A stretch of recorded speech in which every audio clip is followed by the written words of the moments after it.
Yo, what's going on, world? It's your homeboy Cuff, And your girl T. and we are the Unusual Monsters Podcast. So, once again, I'm always going to kick it off the same way. You feel me? Got to let y'all know how we kick this thing off as far as the idea of doing the podcast. Like I always say, you feel me? When it comes to the audio versions, I was never highly intrigued by it, other than when my girl talks about the story that she listens to on true crimes. I'm more into the with the documentaries and short story TV series and stuff Mm. like that. That's more of my thing, you know what I'm saying? Even that I got more into it, you know what I'm saying, being around her. But whenever she speaks about it, it just sounds a little bit differently. It's very intriguing to me. So I figured, hey, let's start a podcast. So in true fashion, we'll let you kick it off. What you got for us today? All right, y'all. We staying in the U.S., but we gonna go ahead and head on over to the East Coast today. My man was fucking shit up over there, Okay. all up and down the East Coast. Now, I will say today with this one, who a little viewer discretion and listener discretion because for whatever reason, it was very, very detailed on the victim's demise. And once again, always like to say rest in peace to the victims and our condolences to the families before we Always. start. All right. So, true fashion. The name today is The Last Call Killer. The last call killer. Yeah. Does that not give you anything? Got nothing. Hey, it's cool. I'm fucking with it. You know what I'm saying? The thing about these names and everything, the only part I don't like is, and for those who don't know, I don't hear anything about these stories before we turn this camera on. So if it's your first time hearing it, it's my first time hearing it right along with you.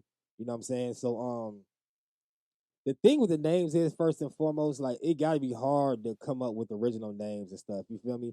And what I don't like about the names is it kind of tells you what's about to happen in the story. You feel me for the most part. So You think so?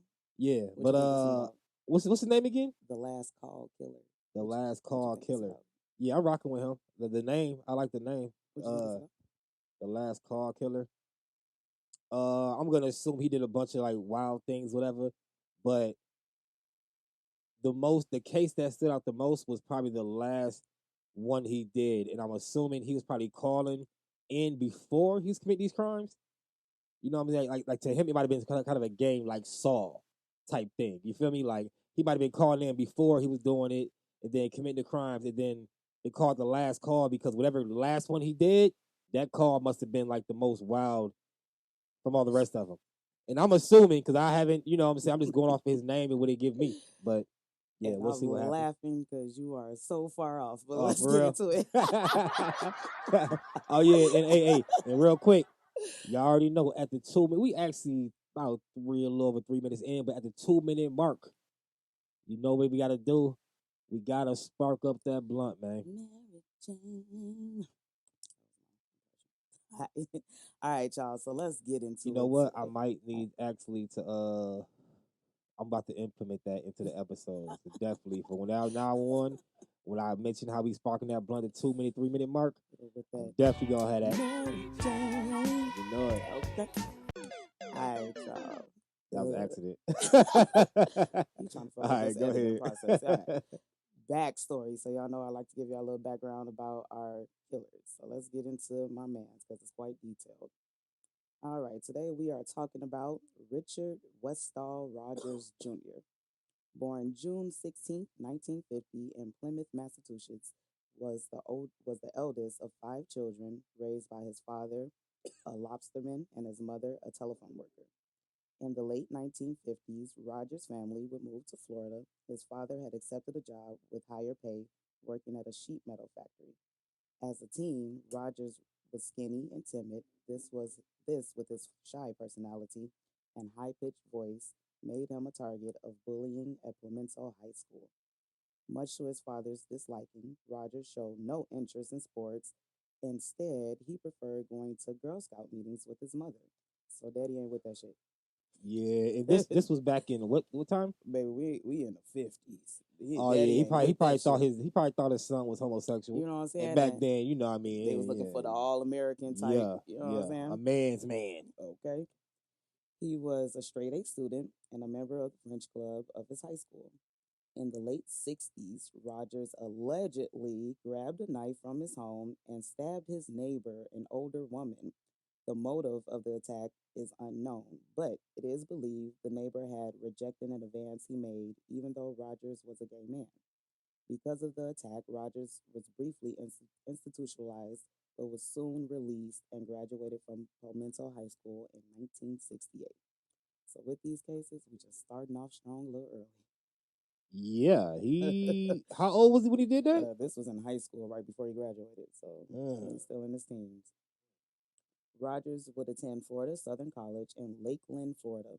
He was described as quiet and a loner who kept to himself. He, Smart kid too. yeah, like it'd be the ones, unfortunately. He did have a few friends, one in particular, his second roommate. They were said to be joined at the hip and did everything together. Rogers would graduate from college in 1972, earning a Bachelor of Arts degree in French. Like I said, this nigga is very articulate. Smart Very as hell. just like I feel like people like that though, they don't have good social skills, obviously. So he only had like Right, one or two right. friends out of his whole damn life. In 1973, Rogers was attending the University of Maine as a grad student, where he would end up murdering one of his roommates. Oh my. Brief pause. We haven't got to what the actual story is about. This is still backstory. On April 28th, 1973, Rogers would hit Frederick Spencer 8 times in the back of the head with a roofing hammer. Spencer was still Mm. alive after the initial bludgeoning. So, Rogers asphyxiated Spencer by placing a plastic bag over his head until he died. Rogers then waited until the evening to dispose of Spencer's body. Hold on, y'all. He wrapped Spencer in his nylon Boy Scout tent, dragged the body out of his home, past the parking lot, and into his car. He then drove down Route 116 in Old Town for a minute until he reached the Bird Stream Forest where he dumped Spencer's body. There are no Old suspects in town custody. road, I'm Police are going. asking anyone to come forward. Reporting live for Black TV. Jesus, Britney White slipped folks are on dead. that. We're getting the That's a fuck lot out of to here. take Let's back roll, and Jam forth. Come on, Crash. Let's go, motherfucker. Go, go. I ain't gonna lie, I I hate to always say this, but back in the days, I feel like people like today, someone gonna see you and call. I'm just Not saying, only like, you being on cameras and everything like that, 'cause cameras everywhere, but just like I think back in those times, like people more might have mind their business, or they weren't used to all these crazy things happening, so they seen that and be like, "Oh, he caught a deer," or "Oh, he." They probably just assume like, "Oh, he hunting," "Oh, he," you know what I mean? that's minding your business to a whole nother level. That's a lot. That's a whole obstacle just to get rid of the goddamn body. And I ain't see nothing. I Well, just all they would not see get is it. him leaving from his building to the Lugging something car. heavy as hell Yeah. that looks suspicious.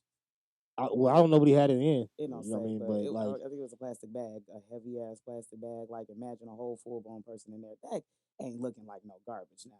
I mean, I ain't seen nobody drag dead yeah. body across in a bag, but But I would but today imagine. in today's society, we would assume those type of things. But back then, you I think they guess would? maybe not. They thought it was his dog. I don't fucking I don't know what they thought. know. Anywho, Spencer's body was found by two cyclists on the afternoon of May 1st, 1973. Police was able to ID Spencer by a key found in his pants that belonged to a post office box he rented. 3 officers investigated the home Spencer shared with Rogers and 2 other roommates. In Rogers' room, they would find bloody fingerprints on the door, a bloody footprint on the floor, blood droplets across the walls, and the hammer that was used. Rogers was taken to Orono Police Barracks and interrogated. During the interrogation, Roger admitted to killing Spencer, but claimed it was in self-defense. Hmm, I highly doubt it. Yeah, I figured he was gonna say something like that first story because when you well this is first the eight the hit the eight Yeah, this is the same right the person, first the one right roommate, okay his yeah roommate. obviously he went on to do more and more so but I was assuming like I'm just curious how did he get off on self defense. because he hit him in the back of the head. So that person must have walked away or tried to run away or something. You know what I mean? Let's get into it. Rogers would be charged in the murder, and he was held in the Bangor County Jail without bail for 6 months until his trial started. Rogers would testify during the trial, claiming that Spencer attempted to attack him with a roofing hammer, but he got a hold of the hammer during the struggle and hit Spencer in the head 8 times in self defense. Rogers then said that Spencer was still struggling, so he put the bag over his head until he stopped. Rogers attempted to clean the room by throwing out a blood-stained rug. So, once again, self-defense. But then once you realize the man was He got dying, off on this one? you put a plastic bag over his head. Right, and cleaned up and trying to cover it up and everything. And he's there going with self-defense. I don't even know how they was able to present that bullshit in trial like that. So he got self-defense on this one. Well, let's see. We ain't even done yet. What the Rogers fuck? claimed he did all this to get rid of the body. And I quote, "I just didn't know what to do. I wanted very much to go to the police, but by then I had felt like it would look very suspicious. You fucking think?" End quote. Man, Roger attorney would request to reduce Rogers' charges to manslaughter. The audacity, man. The judge agreed and reduced the charge. I don't know who that judge was, but you need your ass whooped. The trial ended the next day on November 2nd, 1973. The jury, after deliberating for under 3 hours, reached a verdict of not guilty. That's crazy. How the fuck? That's crazy. Does that sound like self-defense to you? Even how he told the story. Does that sound like self-defense to you? First of all, no, it does not. Okay. Secondly, in my head, any situation where a person got hit in the back of the head, It's no to longer me, self-defense. okay, I would assume. Okay, look. If I attack you, hit you in the back of the head, that means you were walking in one direction. I snuck up on you and just snuck you, or we got into some kind of words, whatever, and you walked away from the situation and I snuck you, or we got into it and you ran away. Either way it goes, that does not sound like self-defense.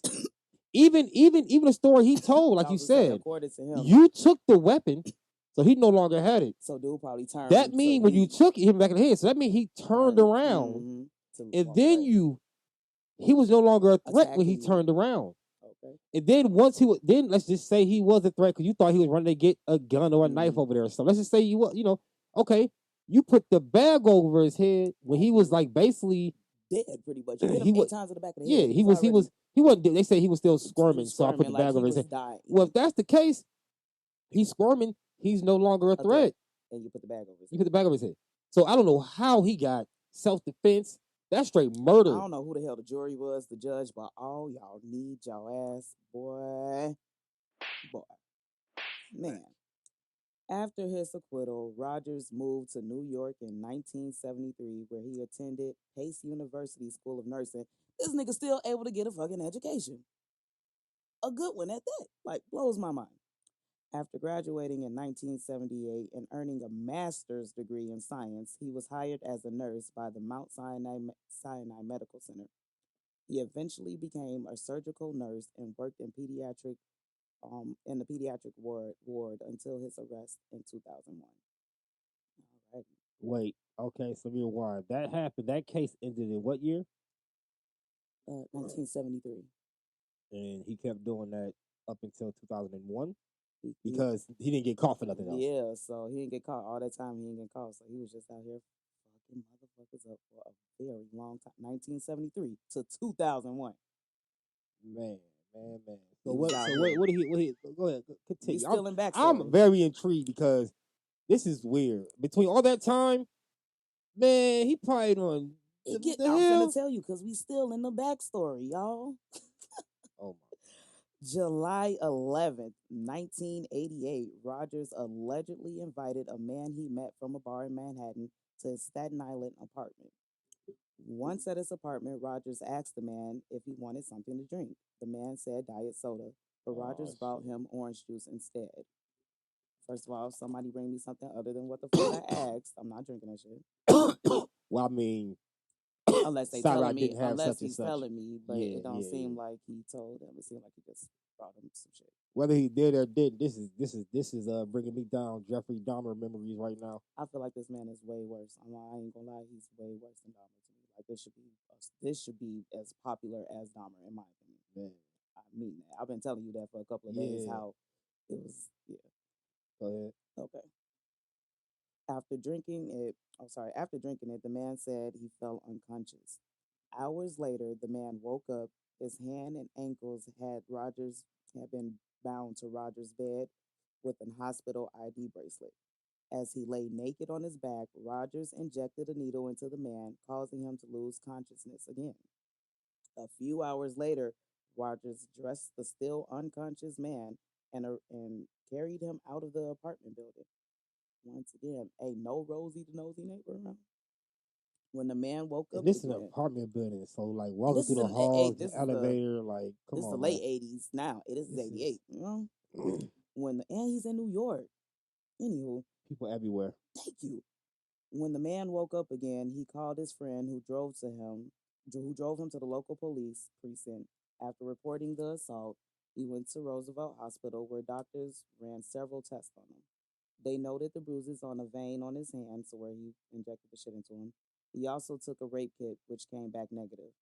Rogers was arrested for the crime in August of that year, but was acquitted in a non-jury trial in December of 1988. I don't know how he got off. I'm going to rewind a little bit. So he tied him up. Well, he gave him a drink, made him go unconscious, tied him up, injected him with something, not really sure what it was so far, with the needle, right? Yeah, it But don't he say. didn't sexually assault him. Yeah, and he didn't really fuck him up, or obviously didn't kill him. So Right. I don't know. Hmm. I have no ideas, but maybe God was on that man's side. Shit, Hmm. I have Okay, no go idea. ahead. That's it. All right, so that's the last of the backstory. Now let's get into what we are here for, the last call killings. All right, starting with our victim number one. 54-year-old Peter Stickney and Anderson was the first known victim of the last call killer. On the night of May 5th, 1991, Anderson was last seen alive on Lexington Ave after drinking at the Townhouse Bar in Midtown. That same night, Anderson's remains were discovered in a trash barrel by a maintenance worker along the westbound side of the Pennsylvania Turnpike. The worker couldn't lift the trash bag, so he opened it and saw Anderson's head. The worker told his supervisor, who then called the Penn State Police. An autopsy was conducted on Anderson, which revealed that he died from multiple stab wounds to the chest and back. He was also castrated post mortem, so after he killed him, he chopped his stuff off, and his penis had been placed in his mouth. Due, That's like that Emmett Till stuff right there.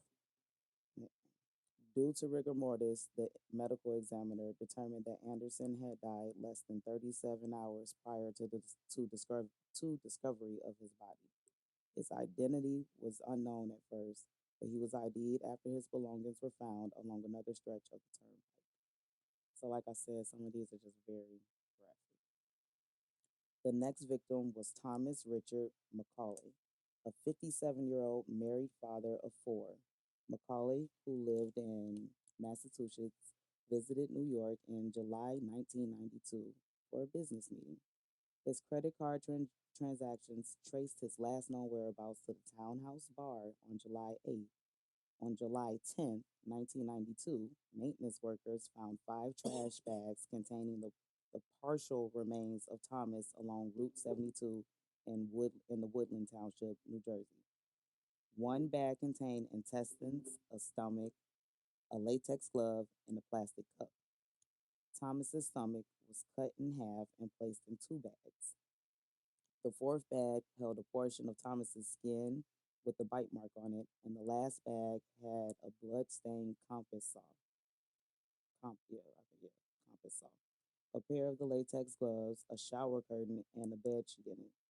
2 hours later, a sixth bag containing his legs was found at a picnic area of Garden State Parkway in Stafford Township, New Jersey.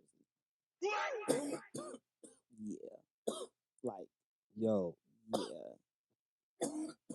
this dude, I am like I could imagine these Uh, people are families there like are there YouTube videos of him getting interviewed? I haven't seen well from I didn't see none and he actually well I don't want to jump ahead too far ahead into the story but he Yeah, I didn't wanna look. I'm gonna look him up after this. Like this one got me super intrigued. This dude is man wilding like out. I feel He's like going he's way worse than crazy. Dahmer. I don't know how this ain't as big of a story as Dahmer. Like he's Yeah, worse to me, man. Like this was. It took me a lot of days to he's kind like of finish cutting this them in story. pieces. I mean, Dahmer did all the same stuff, but I don't know. Maybe because I'm doing the research on it and I'm actually getting to see the details. But it yeah, took me like a something few about him days. is like it is worse. I feel like It it's took kind of the me a few same stuff, but days. it's worse. Like Yeah, I just feel like it's worse. like Dahmer chopped him up and kept him. Dude chopped him up and like tried to get rid of the parts, but like separated them and stuff like that. Like yeah. Yeah. Thomas' death was caused by multiple stab wounds to the chest, and his body parts had been washed clean of blood. Like I Mm. don't want to get to a head right, but I'm just wondering like I don't want to ask you, but I'm wondering not don't answer, Mm. but I'm wondering if he has sex with any of these victims. That's like a big thing that's crossed my mind. Cause right so far, you Mm. haven't said he has sex with anyone yet, right? Mm-mm. He had a bite mark on the one guy, but Mm-hmm. that was it. Mm-hmm. Okay, so yeah, I'm interested in that. Okay. The third victim was Anthony Edward Morrell, a 44-year-old gay sex worker of Manhattan. On May 10th, 1993, six plastic bags containing Morrell's remains were found off Crown Hill Road in Manchester Township, New Jersey. His body had been cut into seven pieces. His arms, legs, torso cut in half, and his head. His cause of death were multiple stab wounds to the back and torso, and like Thomas, his body parts had been cleaned. He was last seen alive around the Port Authority bus terminal in Manhattan. We get into the last victim. The last known victim was Michael J. Sakara, a 56-year-old openly gay man. He was last seen alive on July 30th, 1993, at the Five Oaks Bar in Greenwich Village. That night, he was seen drinking and talking with a tall man who called himself Mark or John, that claimed he worked as a nurse at St. Vincent's Hospital. On the morning of July 31st, 1993, a man found a suitcase and a bag containing Sakara's shoes, pants, shirt, and wallet at a Harvest Straw at, at a Harvest Straw Bay overlook. The man felt uneasy about the discovery, so he dropped the items off to the Harvest Straw police station. A few hours later, a hot dog vendor found Sakara's head and arms wrapped in two garbage bags inside of a trash barrel. 9 days later, on August 8th, the rest of his remains were found 10 miles north in Stay Point, New York. Like the other victims, Sakara's body was cut into seven pieces and his body parts had been washed. However, and although he had been stabbed 5 times, Sakara died from bludgeoning, so he was hit in the head. I ain't gonna lie. So far, this is the hardest one to listen to. This one's I crazy. told you, Like man. he was just like And it's so detailed. I was able to find like it goes. I was able to find these so graphic details, and it made me wonder, like Dahmer, because this is like a gay killer. Is it so graphic? Because I feel like some of the other ones, even the last one, wasn't as yeah, detailed. You know? maybe that's why this one sounds so bad too, because of all of the details. Like I Yeah. don't know. So now we're gonna get into other murders that he was suspected of, because I'd imagine it was way more. He went a long time before he was even caught. Rogers is also the prime suspect in the murders of 21-year-old Matthew John Pirro. On April 10th, 1982, Pirro was found dead off a dirt road near Interstate 4 and Lake Mary Boulevard in Lake Mary, Florida. His death resulted from strangulation and six stab wounds, and his nipples had been bitten off. Shortly before his murder, Pirro was last seen leaving a gay bar in Orlando, Florida. Rogers was in the area at that time for a college reunion. The bite mark on Pirro's body could also be a match to Rogers' teeth, so they still don't know. Rogers is also suspected in the 1986 murder of Jack Franklin Andrews, whose body parts were discovered in garbage bags and quilts at a rest stop along Route 8 in Litchfield, Connecticut. Investigators believe that Rogers may have killed whenever he went on vacation, as he frequently traveled to California, Florida, Massachusetts, West Virginia, New Jersey, and Arkansas. So now we're gonna get into that how to cover him, but it was a process, baby. All right. Whew. 28 latent fingerprints and 3 palm prints were recovered from the 8 trash bags that held Peter Anderson's body. The prints were put into the Pennsylvania, New York, Virginia, and New Jersey database, but no Right. matches were found. Police soon ran out of leads on Anderson's murder, and Anderson's murder became a cold case. Police were unable to find fingerprints at the Thomas McCauley crime scene. They did find DNA in a latex glove. The DNA was entered into the FBI's combined DNA index system, but there were no matches. Investigators also traced the origins of the bag containing the gloves to the CVS branch on Staten Island through its SKU number. A sticker on the keyhole saw used to dismember Thomas was traced back to the prayer garment retail chain.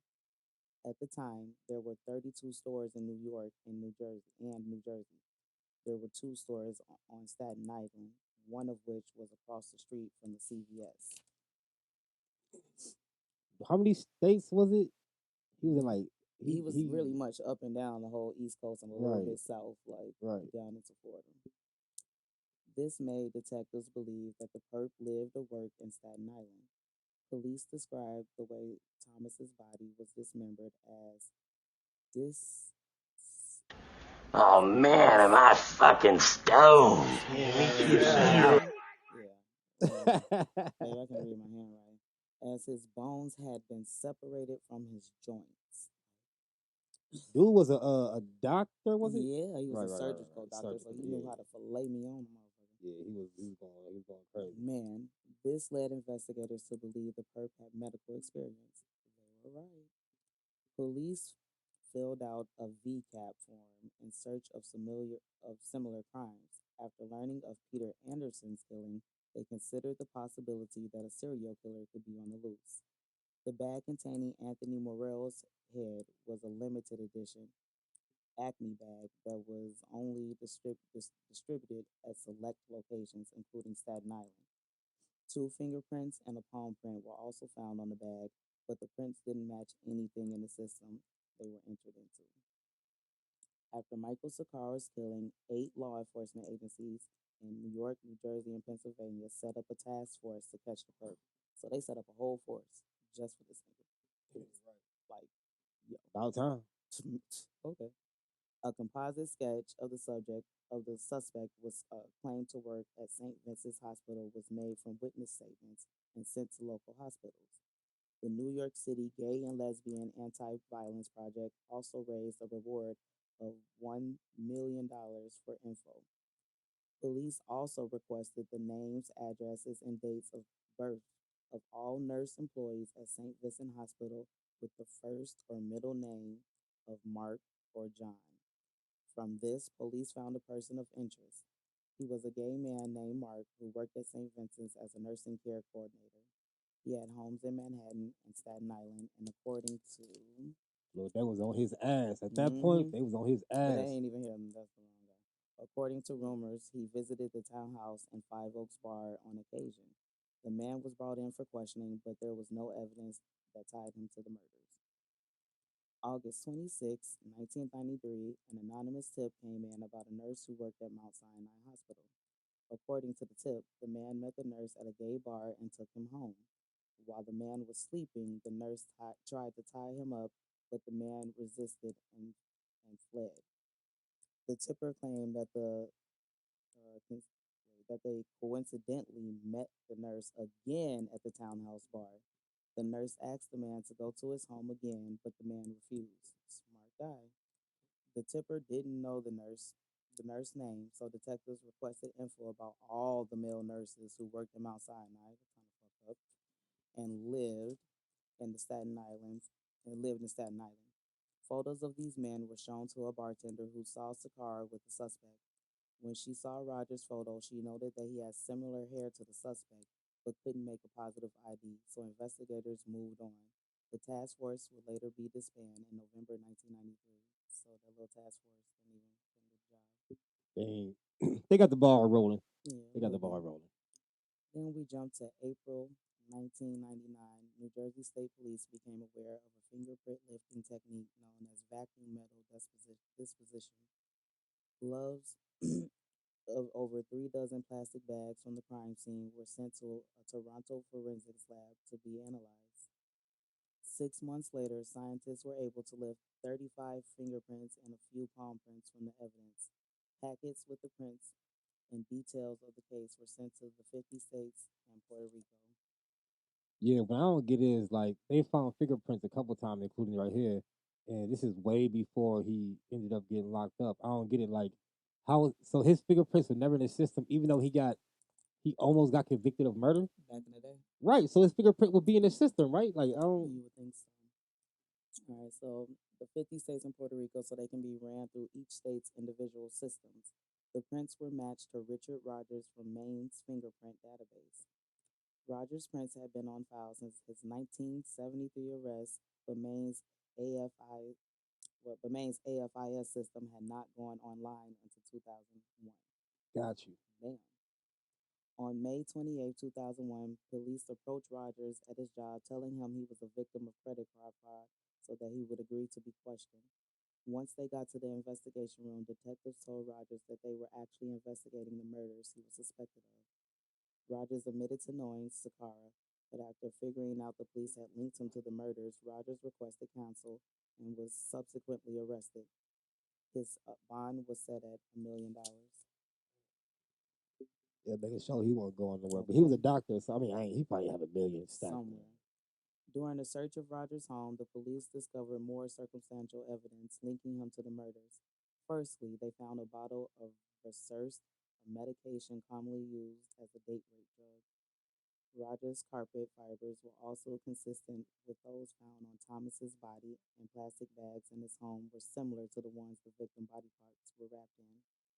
They also found highlighted passages with mentions of decapitation and dismemberment in Rogers' Bible, videotapes of horror films, New Jersey road map, and Polaroids of shirtless men with stab wounds drawn on them. Rogers' trial began on October 26, 2005.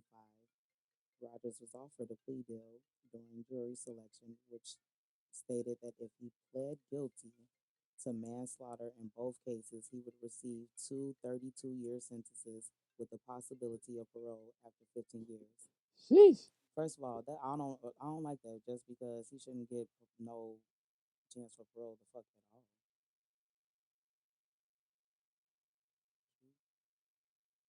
Yeah, he Yeah, he shouldn't. shouldn't. He But shouldn't. Like, I I don't feel get like that. when the 15-year mark came, they would have been like, nope, denied. Well, In why the they even same do that? sense, yeah, don't even give him The yeah, thought, that's the a little hope that wild. he could. Yeah. Okay. Also, if he pled guilty to third-degree murder in the death of Peter Anderson, he would receive a total of 10 to 20 years in prison. Rogers said he would take it into consideration but declined the deal. Several witnesses who had found the remains of the victims, detectives who investigated the case, and fingerprint comparison analysts testified at the trial. However, Rogers himself never took the stand and was quiet throughout the whole trial. Although Rogers was never charged in the killings of Anderson and Sakara, their cases were allowed to be discussed at the trial due to their similarities with other murders. However, the killings of Frederick Spencer and John Pirro and the 1988 assault were not allowed to be mentioned. In November 2005, after deliberating for 3 hours and 45 minutes, the jury found Richard Rogers guilty on all charges. Rogers showed no reaction to the verdict and continued staring at the front of the courtroom. Rogers is currently serving two consecutive sentences for the two murders at New Jersey State Prison. So he's still alive, old as hell. How old is he? He should be like maybe in the 70s now. He was born in the 50s? Yeah. Yeah, he's like in the 70s. That's crazy. Yeah, I would have to say this is the most wild one, the most vicious one, the most detailed one, the most just. I felt this one Whew. through and throughout. You know what I'm It was saying? hard. That one was crazy. He was just going crazy on everybody. And Like we always say, rest in peace to the victims. You know Man, what I'm our saying? And condolences condolences to to the the family. families. Yeah.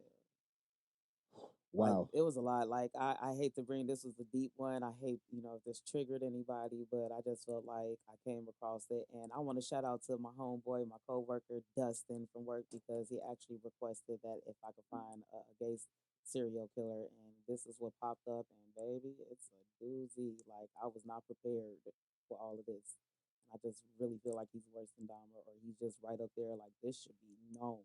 I don't know. I don't know. I don't know. I don't know about this. As much true crime I watch, I hadn't heard Yeah, of I this wonder one. how they pick and choose who gets blown up because, like, Man, that's this one crazy. right here. Nah, come on now. Now, yeah, they can make a movie, a series, TV Hell series, make it yeah. very And interesting it went through and on for throughout. so long, Yeah, they can make a whole very long baby. TV series Shout if they out to wanted us. Can to. we copyright that? Because we finna, we're the directors That's and producers because I got a crazy. script. That's crazy. Yeah, All we right, so we like to end these off with be asking a little random question. You know Here what I'm we go. saying? So I got one for you today. It just came to my head as you was Oh, talking. shit. Actually, um, you know how the movie like Taken and shit like that, Mm. like Oh, here Neeson, we go Leon. with this bullshit. Look, Goddamn. if that were to happen to one of the kids, Oh, fuck. uh, what steps would you take to try to get them back? Like first of all, the ransom is gonna be something that you don't I have. ain't got it. Right. Yeah. I figured that much. I hated hearing when he do this bullshit. I don't be prepared for this, and I'm high like Mary Jane. Mm. I ain't had no sleep. I'm gonna save my kids. Shout out! Don't think that I know I'm dragging it out, but I got like nothing. Right? I don't be prepared for this shit. I damn sure my first thought is how the fuck I'm gonna get money, and I want to make sure that they still alive. And I'm thinking about taking. I don't know how you confirm that they was alive. Oh, his daughter had kind of left little Yeah, yeah, shit for yeah, them to yeah, yeah. figure it out. My But kids ain't assuming going all back. that though, assuming that the kid's alive and all that, you Yeah. just gotta either you And I gotta got to get the like money or they figure. have this ransom. This is what the ransom is, just some odd $1 million. I'm gonna hit everybody up that I know. Like my family's pretty strong. I know I ain't gonna get a million. I'm doing. I don't know. No, I'm I'm saying a thinking couple. It's gonna be a couple mil. a couple mil. Oh baby, Yeah. I have no fucking idea at that point. What the fuck would you do? Why would you ask me this? I hope you got a better game plan. Oh well, what I would do is Because he thought about this shit before he asked me. nah, nah. I just bought him a lot of The time question though. came to my head while you was Yeah, talking. but I just bought you a lot of time. But look, what I would do is because you got to get the money right. How? So I would sell You scam me. I would sell everything that I have that has any value to it, right? That's be nowhere near $1 million, right? And then I would the people I know that have really good credit, I would ask them to Take take loans. loans I so need I people to can, put up their houses. huh? I'm Right, just right. messing with that. I need That people to would be put the up only their route. houses and shit. Now, that would be the only route that could give me a couple mil, like let's say it's 3 to 5 mil, whatever. You know what I'm saying? I Now, still think that's not even enough. uh, now the thing is, first of all, will it be enough? I I don't don't know. think so. Then secondly, how many people actually would? Because people don't. Man, listen, man. Even if it's your kid, I'm sorry. I hate saying it. People don't give a damn They like sure the that for fuck real. don't. People are That selfish ain't as the hell. goddamn right. So I my don't next step know. would be Media. nope, nope. 'Cause that's dangerous right there. That's dangerous. Oh, I would true. look into how much it costs to hire for kill. Like I would look to see how much it costs to hire me a Liam Leeson or whatever the fuck. You know what I'm saying? Because that's gonna be less than it costs to Need your get him back. assassin. So I'm gonna look for one of them guys and hire them to go do what it do. I tell y'all what, I guess we'll be safe, so I'm gonna be just stuck with his ass. Cause clearly he'd be thinking about shit, anything to go wrong. Me and my kids would be safe in the boys. Fuck. Just keep that for their purposes only, cause my high ass don't be prepared for shit like this. Oh shit! Well, But look, man. Once again, it's your homeboy Cuff and your girl T. with the Unusual Monsters True Crime Podcast. Check us out on all podcast listening platforms from Apple, Spotify, Anchor, Google Podcasts, of course on YouTube if you're watching right now. If you're not watching, everybody hit that like button, hit that subscribe button. If you already follow us on any audio platform, it helps a Hey, lot. You know what I'm saying? If you go ahead and follow us on YouTube, subscribe, hit that notification comment. button, and rock with us, man. We out of here.